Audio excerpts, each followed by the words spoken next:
Elon Musk suit donc Donald Trump et demande un arrêt immédiat de l'intégralité des financements à l'Ukraine. Alors comme le dit Asselineau dans son tweet, Musk et Ramaswamy qui dirigeront le ministère américain de l'efficacité gouvernementale le 20 janvier veulent un arrêt immédiat de toute aide à l'Ukraine. Il faut savoir que ce gouvernement rentrera en vigueur à partir du 20 janvier aux États-Unis. Oui, car il n'y a aucune logique dans ce pays. Les mecs font une investiture 2 mois après les élections, ça m'échappera toujours. Donc comme dit Asselineau, la guerre en Ukraine va s'achever par un désastre géopolitique, économique et financier absolu pour la France qui aura balancé des milliards et des milliards à l'Ukraine pour rien, parce que comme le dit très bien Vladimir Poutine, aujourd'hui les Américains contrôlent l'économie de l'Europe et les Américains contrôlent les décisions de l'Europe. Donc si demain les Américains décident d'arrêter de financer l'Ukraine, je vois pas comment l'Europe va pouvoir continuer à aider l'Ukraine sans les Américains qui sont largement les plus gros investisseurs en Ukraine.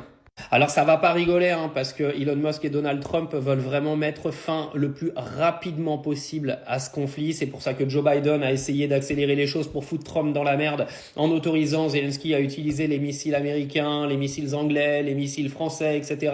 pour aller bombarder le territoire russe. Réponse immédiate de Vladimir Poutine qui a balancé un missile hypersonique sur Dnipro pour bien faire comprendre si vous me faites chier, vous allez voir ce qui va se passer.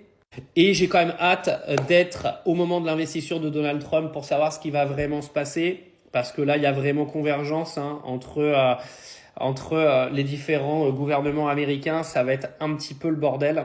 Et là, Zelensky, ce matin, a appelé aux négociations. En venant expliquer qu'il était prêt à négocier, à donner ces territoires perdus à la Russie en échange d'une adhésion à l'OTAN. Lui, il a toujours pas compris que ces territoires, il les récupérerait jamais. Donc, Vladimir Poutine ne va pas aller s'asseoir à la table des négos avec des acquis qu'il a déjà. C'est-à-dire que demain, si on s'assoit à la table des négos, il y aura absolument aucune adhésion de l'Ukraine à l'OTAN. Je pense que c'est la ligne rouge totale pour Vladimir Poutine. Et c'est pour ça qu'il a clairement envahi l'Ukraine. Les histoires de nazis, etc., j'y crois pas une seconde. C'est juste parce que l'Ukraine, qui partage une frontière commune avec la Russie de 2300 km, ne peut pas faire partie de l'OTAN, qui est juste l'ennemi militaire de la Russie. Donc, Elon Musk, Donald Trump veulent mettre fin au financement. Affaire à suivre dans un petit peu moins d'1 mois et demi.